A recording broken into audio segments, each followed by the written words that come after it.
pushing into me, he's still a threat. This allows me where if I have space, I can get up.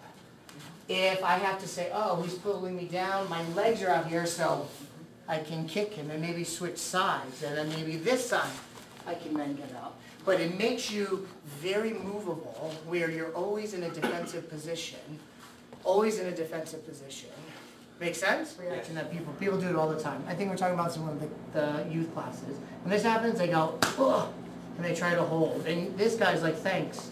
It's exactly, thank you. It's a gift. It's don't think about holding. You're thinking about separating him from you. I'm not thinking about keeping him near me. I'm thinking about separating him.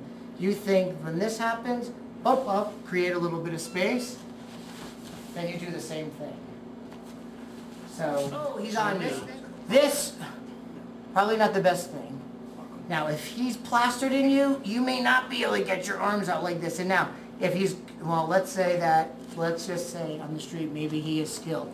You start putting your arms like this, then I just gave him positions for my arm to be locked.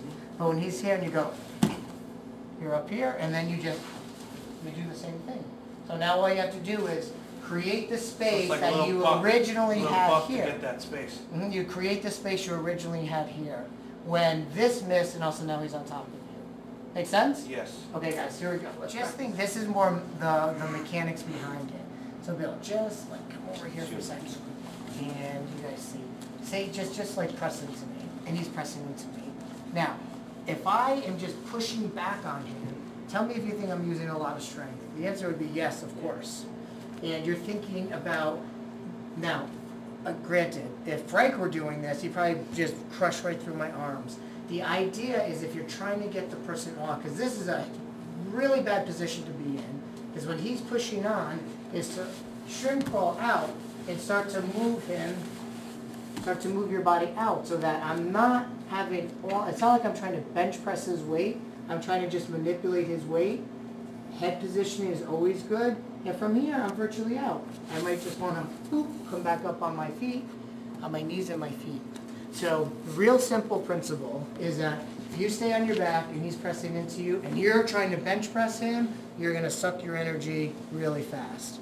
Is when this has happened, get your hips out and push into him